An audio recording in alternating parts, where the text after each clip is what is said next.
غریب آدمی اور ایک کھجور کا واقعہ۔ بہت پرانا زمانہ تھا۔ ایک چھوٹے سے گاؤں میں ایک غریب آدمی رہتا تھا۔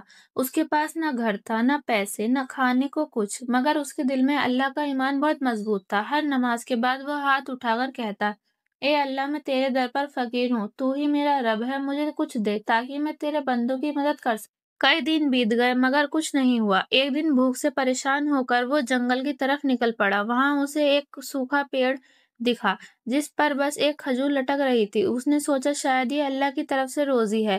وہ آگے بڑھا ہی تھا کہ پیچھے سے ایک بوڑھا آدمی آیا اور بولا، بیٹا، 3 دن سے بھوکا ہوں، اگر یہ کھجور مجھے دے دو تو میں تمہارے لیے دعا کروں گا۔ غریب آدمی کچھ پل سوچتا رہا۔ اس کا پیٹ خالی تھا مگر دل میں ایمان بھرا تھا۔ اس نے وہ ایک کھجور اس بوڑھے کو دے دی اور کہا، اللہ تیرے ساتھ رہے، میرے لیے بھی دعا کرنا۔ بوڑھا چلا گیا، غریب آدمی بیٹھا رہا، بھوکا اور تھکا ہوا۔ تبھی آسمان پر بادل چھا گیا اور تیز بارش شروع ہو گئی۔ وہ بارش سے بچنے کے لیے واپس کے ایک پرانے کھنڈر میں چلا گیا۔ صبح جب آنکھ کھلی تو دیکھا پاس میں ایک بڑی تھیلی پڑی تھی جس میں سونے چاندی کے سکے بھرے تھے۔ اس کی آنکھوں سے آنسو نکل آئے۔ اس نے آسمان کی طرف دیکھا اور کہا، اے میرے رب، تو نے ایک کھجور کے بدلے مجھے اتنی دولت دی، سچ ہے تیرے لیے دیتا ہے تو اسے کبھی خالی نہیں لوٹاتا۔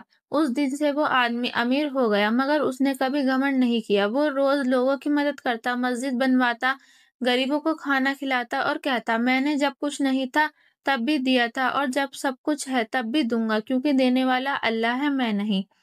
جو انسان اللہ پر بھروسہ رکھتا ہے اور دوسروں کی مدد کے لیے دیتا ہے، اللہ اس کے لیے ایسے راستے کھول دیتا ہے جن کی اس نے کبھی کلپنا بھی نہیں کی ہوتی۔ صدقہ اور نیک نیتی کبھی ضائع نہیں جاتی، وہ لوٹتی ہے برکت بن کر، رحمت بن کر اور سکون بن کر۔